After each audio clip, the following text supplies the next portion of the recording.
Señor, ¿no? Pero estaba fastidiado porque todos los días hablaban del Señor Anicam Hernández. Anicam Hernández plantea eso, ¿no? La determinación del llamado contenido esencial.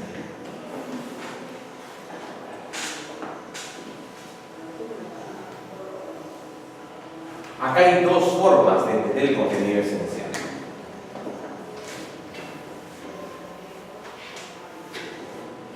Uno, desde el llamado contenido protegido, y el otro desde el punto de vista del contenido esencial. Vean ustedes.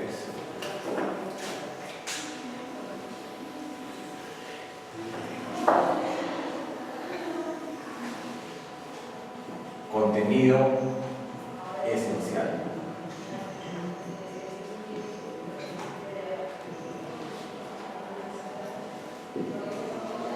Y este es el contenido constitucionalmente protegido.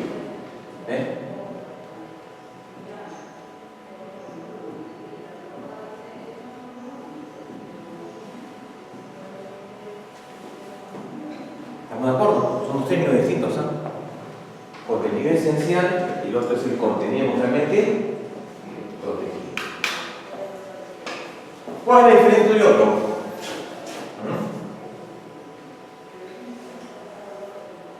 ¿Cuál es la diferencia entre otro?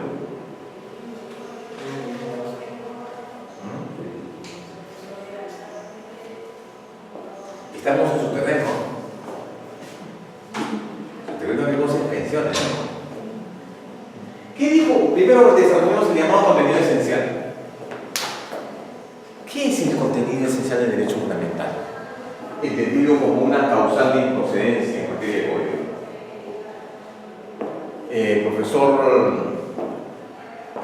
El tribunal utiliza una obra interdicta, dice el profesor Medina, ¿no? Fundamento 37 de la sentencia.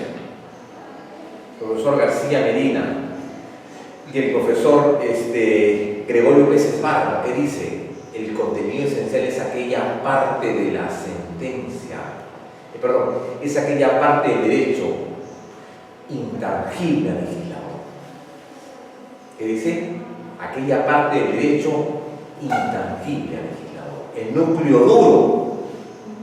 El núcleo duro. ¿Qué cosa es ese llamado contenido esencial? Limitante al legislador. Protegido.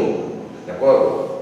Esa parte del derecho, digamos, que constituye la esencia, en virtud del cual se originan todos los haces y todas las propiedades de que ese derecho se vincule con otros de manera satisfactoria. ¿Y cuál es ese contenido esencial tan mentado por el tribunal? En suma, ¿qué significa ese contenido esencial? O sea, ¿cuál es ese contenido esencial? Porque tiene un nombre, ¿no? ¿Cómo se determina? Fundamento jurídico 32. La determinación del contenido esencial no puede hacerse a priori, sino sobre la base del estudio y del reconocimiento de los valores implícitos de la Constitución y del ser humano. ¿Y cuál es el valor más importante del ser humano? La dignidad humana. Ese es el contenido esencial. Repito, fundamento jurídico 32. Debe hacerse sobre la base, no en el caso concreto, sino en abstracto. ¿De acuerdo? No a priori, sino sobre la base de una ponderación de derechos. ¿Y el contenido esencial qué cosa es? Es la dignidad humana. Sin embargo, ya esto es un tema, digamos, que entra en la filosofía del derecho. Acá tenemos qué cosa, este contenido esencial. Sin embargo, el tribunal en la sentencia número 007-2007, la 008 del 97, ahí dice, con respecto a la ley 25967, y la otra sentencia, la 007 y la 008, con respecto al funcionamiento del decreto legislativo 817 que crea la ONP, ¿estamos de acuerdo o no? Ya. La sentencia, el tribunal dijo lo siguiente: regla general en materia de pensionaria. ¿Qué cosa dijo? El derecho de pensión se adquiere bajo dos consideraciones. ¿Cuáles son esas? Derecho de pensión, ¿cuándo se adquiere? Cuando la ONP diga tiene el derecho de pensión de acuerdo a la jurisprudencia del TC? Dígame. Cuando cumple con todos los requisitos. ¿Cuáles son los requisitos que el tribunal ha planteado al respecto? Sí, digamos la parte inicial de Anícar Hernández. Años y aportes. Años y aportes. La concurrencia, que se llama esto, ¿cómo se llama? Contingencia. La contingencia, ahí se adquiere el derecho a la pensión. Ese es el contenido esencial, el goce de la pensión. ¿Y qué pasaba si yo no reunía años y aportes? Pensión adelantada. Si la pensión adelantada se incrementaba, se prorrogaba más de 5 años, pensión definitiva. Eso es lo que dijo el tribunal en la ley 25967, ¿no? Así es. Entonces, ese es el contenido esencial. ¿Cuál es el otro? El llamado contenido no. ¿Y cuál es ese contenido no esencial? ¿Cómo está determinado en la jurisprudencia del TC? ¿Qué cosa no es discutible en materia de la jurisprudencia del TC, en materia de amparo? Recordemos la sentencia 0050-2005 AITC que pretende resolver el problema de la reforma de la 20130. ¿Qué dijo el tribunal? Los temas de nivelación de pensiones, los temas de la 23195, efecto espejo, y el tema de los topes son cosas inconstitucionales y por tanto no son discutibles en sede de amparo.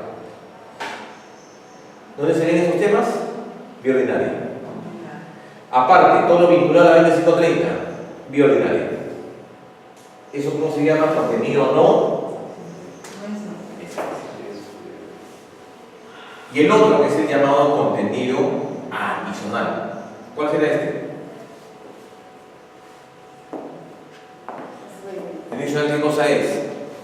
Son aquellos, efectivamente, insumos en materia de pensiones que tienen que ver con ¿qué? Pensión de ascendientes, descendientes, orfandad y viudes. Derecho derivado. ¿Ah? Y derechos derivados. Así es. Pero aparte estos derechos que tienen, claro, en la medida en que estén vinculados directamente al contenido esencial, se deben amparo. Si no, de ordinario. Intereses derivados, ¿dónde se ve? Intereses derivados, ¿dónde se ve? Vía ordinaria, ¿no? Entonces serían estos el llamado contenido adicional. Fundamento jurídico 37 de la sentencia de Anícar Hernández. Mientras que tenemos este concepto esencial y el otro, ¿cuál es? El contenido protegido.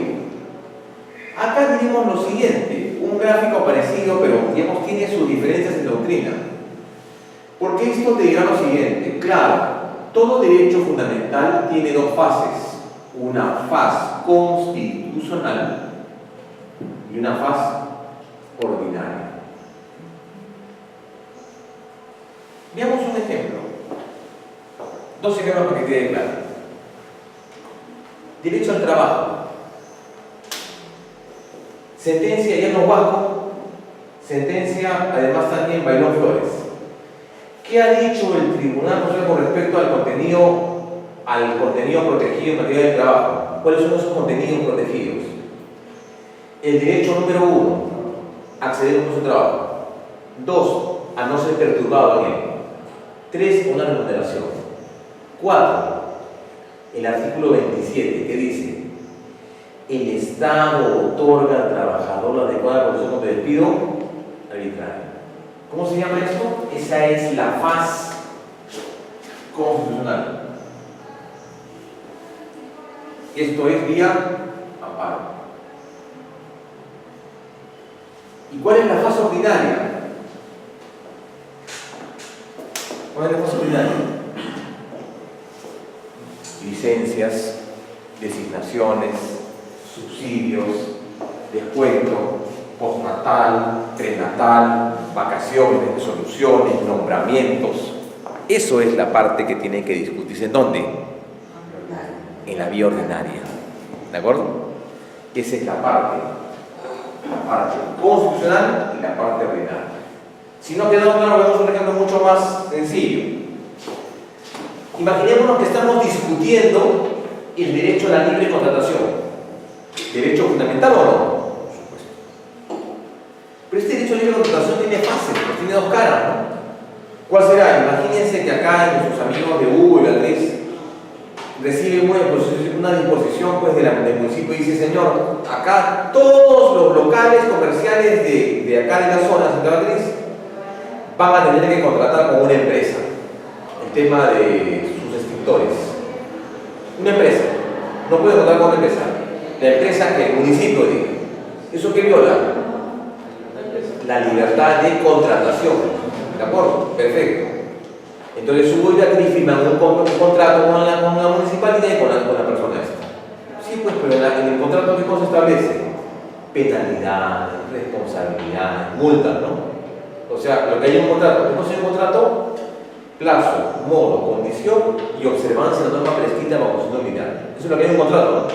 Entonces, hay un tema constitucional, el tema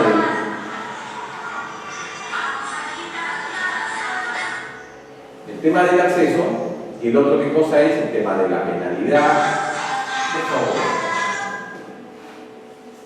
El tema de la penalidad, y el tema, ¿qué cosa? En materia ordinaria, ¿cuál es el otro tema? Penalidad, pero puede ser las cláusulas, ¿no?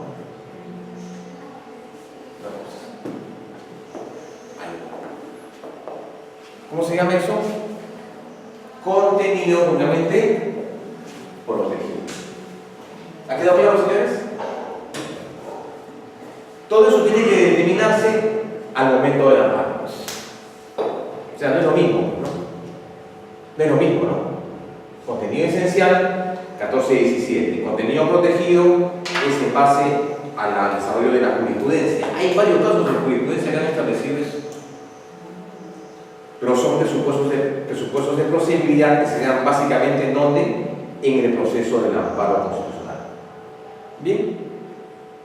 Otro tema también importante en materia del amparo es el que nos causa bastante problema, es este que está acá, el famoso amparo contra acciones judiciales y el famoso amparo contra amparo. ¿De acuerdo? El amparo contra acciones judiciales y el famoso amparo contra amparo. Bien, veamos algunas situaciones con respecto al tema del amparo contra acciones judiciales y posteriormente veamos el tema del amparo contra el amparo. Quiero hacer acá algunos antecedentes en materia de la legislación que se ha dado al respecto. Hay algunos antecedentes, porque esto es parte de una serie de tesis positivas y negativas. La Carta 79, ya derogada, obviamente, no estableció disposición con respecto a la procedencia y la amparo contra acciones judiciales. El segundo párrafo del artículo 105 estableció que el amparo procedía contra cualquier funcionario o persona que amenaza o vulnerase. No había ninguna disposición al respecto del famoso amparo contra la resolución judicial. Ninguna. ¿Me refiero a qué cosa? La primera opción. Esta llamada también no es una opción negativa. Legislación anterior al código, me refiero a la ley 23.506 y a la ley 25.398. Esta es una tesis efectivamente que permite la suspensión del amparo. Cuando dice, por ejemplo, ¿no? En el artículo 6 dice la improcedencia en mandas de amparo por razones judiciales que emanan un procedimiento regular. Contrario censo, la pertinencia y la aprobación de un procedimiento irregular.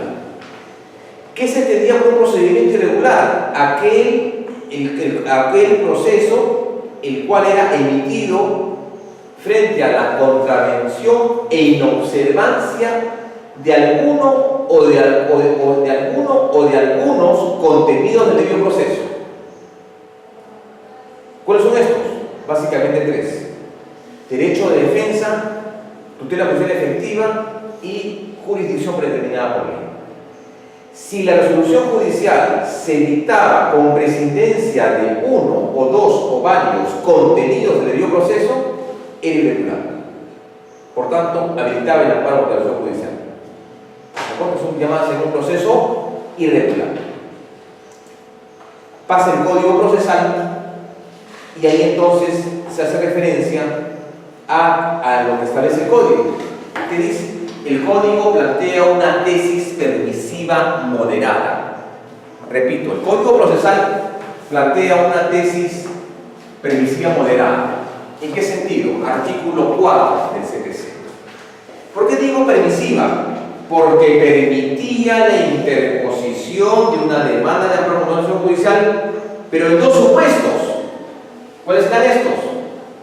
Dos supuestos. ¿Cuáles serán estos? ¿Ah? ¿Cuáles serán estos? ¿Por qué permisiva? Porque permite. ¿Y por qué moderada? Porque permite dos supuestos. Uno, afectación al debido proceso.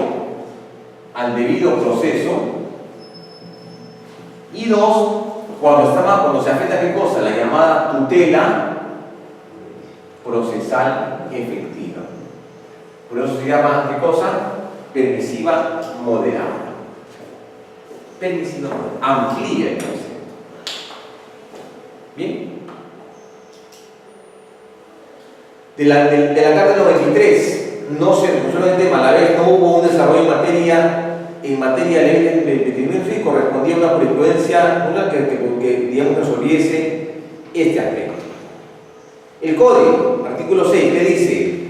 No proceden los procesos constitucionales cuando se consume una resolución firme recaída en otro proceso constitucional.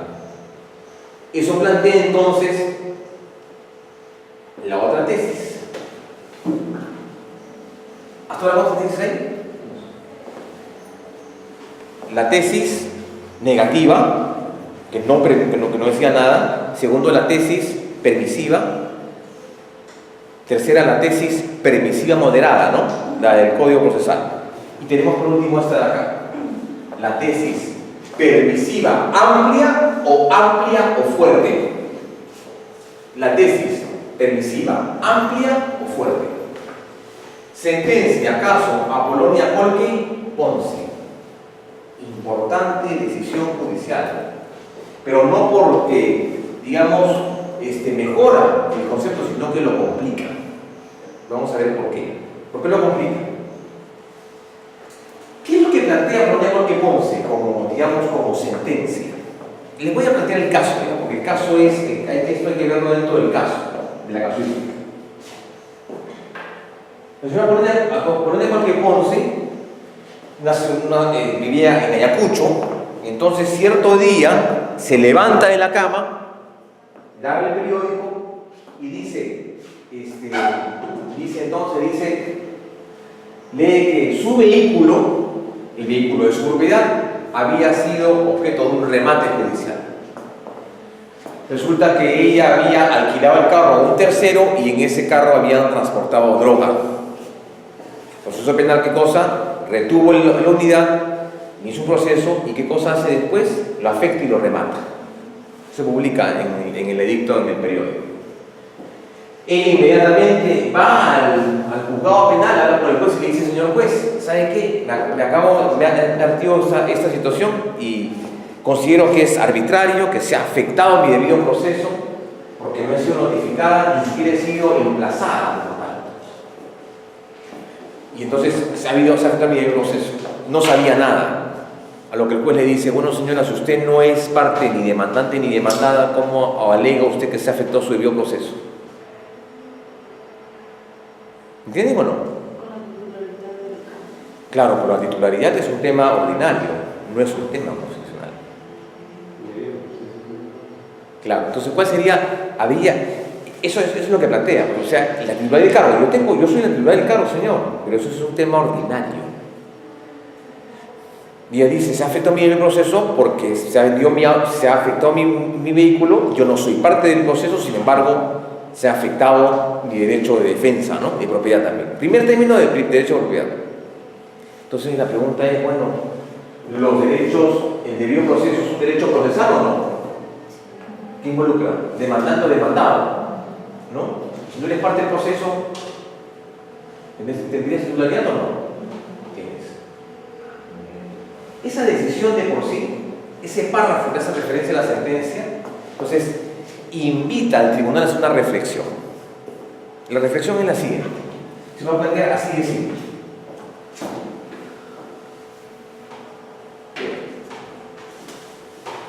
Yo lo voy a hacer de la manera más simple posible. El amparo procede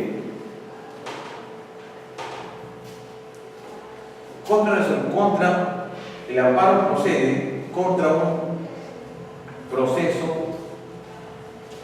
irregular. Primera afirmación. El amparo procede contra proceso irregular. Contrario sensu, el amparo no procede contra proceso regular. ¿Sí? Tercera afirmación. Es una especie de lógica jurídica, ¿ya? Dice entonces lo siguiente. La tercera afirmación dirá lo siguiente. Ah, perfecto. El amparo procede o protege los derechos fundamentales. ¿Sí? El amparo protege los derechos fundamentales. ¿Está claro o no? Clarísimo. Ya. Entonces diremos lo siguiente. Contrario sensu, entonces, perdón, en concordancia, diremos entonces, el debido proceso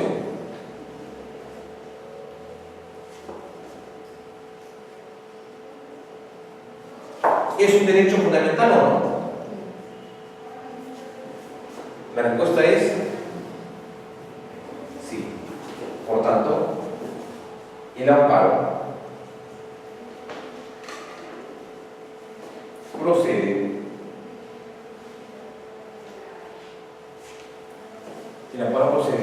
frente al debido proceso.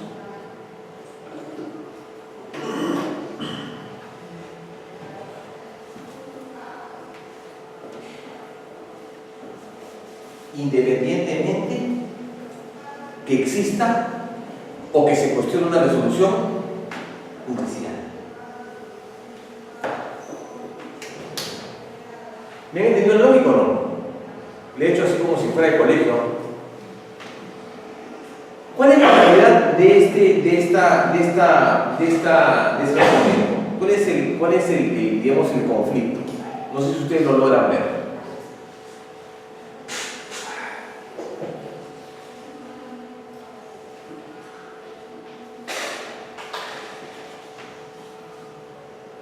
A ver.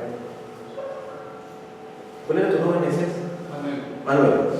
Imaginémonos que yo con Manuel firmamos un contrato de alquiler. ¿Ya? Él alquiló una vivienda y entonces por el espacio de 6 meses. ¿De acuerdo? 6 meses. Entonces yo y Manuel firmamos el contrato de alquiler, pactamos una cantidad de dinero y una cláusula. Pero pasa el tiempo y yo no cancelo a Manuel los montos de la cárcel conductiva. Entonces, ¿qué hace Manuel como titular, como propietario? ¿Qué cosa? Me corta el agua. ¿Sí? Me corta el agua. Entonces yo digo, caray, se está afectando mi derecho a la vida digna porque no tengo agua. Después, ¿qué hace Manuel? Me corta la luz. ¿Sí? Y después te pasan 3-4 meses y ¿qué hace Manuel? ¿Ah? Cambia la charla. Entonces, Manuel, ¿qué cosa hace? Inicia un proceso judicial, ¿no? El proceso judicial al final termina y dice que yo tengo que desalojar la casa. Entonces, yo frente a eso, ¿qué cosa digo? ¿A dónde tengo que ir? A la vía ordinaria, ¿no? Pues esa sentencia habilita, de acuerdo a su razonamiento, dice lo siguiente: no, yo podría también ir al amparo. ¿Por qué?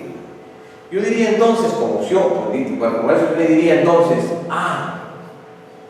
lo que Manuel ha hecho con respecto a mí ha sido plantear un juicio.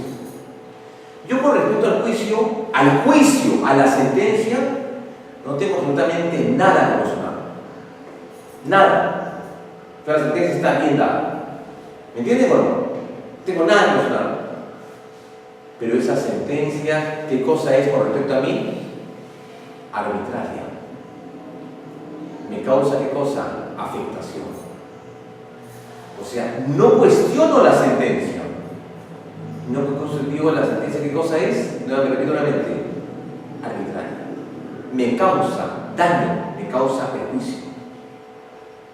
Frente a esa sentencia, entonces, ¿qué cosa planteo yo? El amparo de la apelación judicial.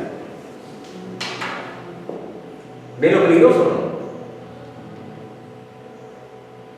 O sea, el amparo podría ser utilizado bajo cualquier supuesto. Señor, la sentencia está bien dada, no hay problema con eso. La sentencia es arbitraria. Es injusta. ¿Me entienden o no? Esa es la figura del amparo por la resolución judicial. Esa es la tesis de Apolonia Jorge Ponce. Ese es lo peligroso de esta sentencia. O sea, cualquier caso se podría ver en amparo. O sea, el amparo se convierte en ¿qué cosa? En el proceso ordinario, ¿no? Esta sentencia, ojo, no es un precedente, ¿eh? Pero es peligroso. Yo les pido que las lean, por favor. ¿De acuerdo? Esas son las tesis del famoso amparo por resolución judicial. Que algunos dicen que el amparo por resolución judicial no es otra cosa que una situación excepcional al interior de un proceso excepcional. Ojo, dos cuestiones últimas. Cuando yo demando amparo contra una resolución judicial, yo debo acreditar ¿qué cosa? No la presencia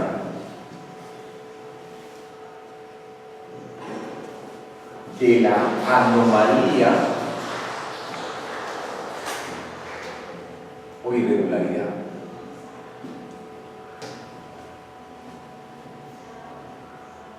Ojo, yo no debo denunciar, no únicamente denuncio eso, señor, anomalía o irregularidad. El tribunal dijo en su momento, en reiterada jurisprudencia, la presencia de una anomalía o irregularidad no convierte en anómalo el proceso ni irregular el proceso. Si la anomalía o irregularidad se puede resolver al interior del proceso conforme a las normas de cada proceso, entonces ya no cabe el amparo. ¿De acuerdo? Ya no cabe el amparo. Repito nuevamente, si la anomalía o irregularidad se puede resolver al interior del proceso, ya no cabe el amparo de la resolución judicial. ¿Qué se requiere para que esa anomalía o irregularidad sea vista en amparo? ¿Qué se requiere? Se requiere que se someta a esa decisión al llamado estándar de motivación judicial. Que en puridad, en esencia, dice lo siguiente: lo que debe evaluarse, ¿qué cosa es? No la presencia de la anomalía y irregularidad, sino la existencia de la intensidad. ¿Y qué es intensidad? Que afecte, que no genere indefensión.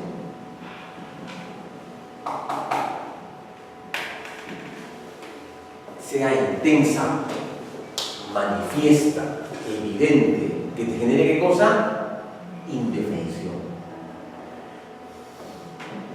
No importa, regularidad o anomalía, perfecto que exista, pero que no pero si te genera indefensión o te genera ¿qué cosa? Te genera indefensión, ¿qué cosa tienes que hacer?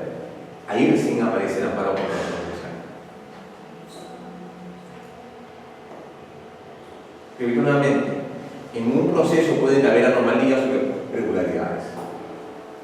Eso no convierte en irregular o en anómalo el proceso amparo.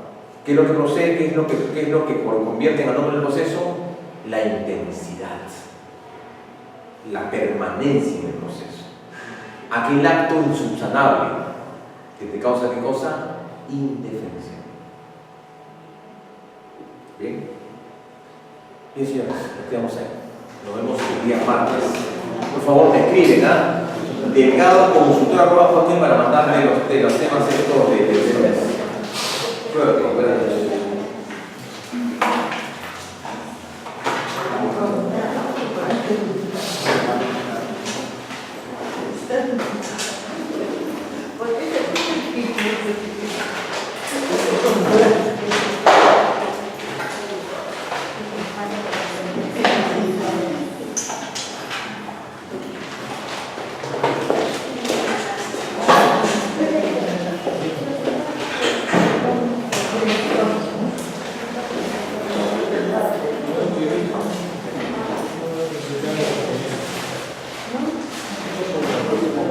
Claro,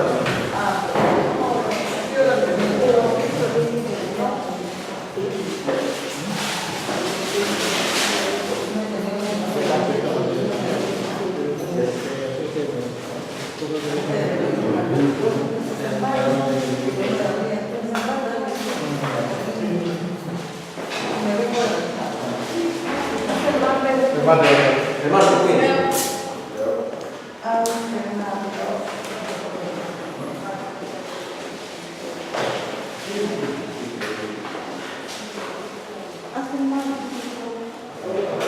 El martes, cuídense.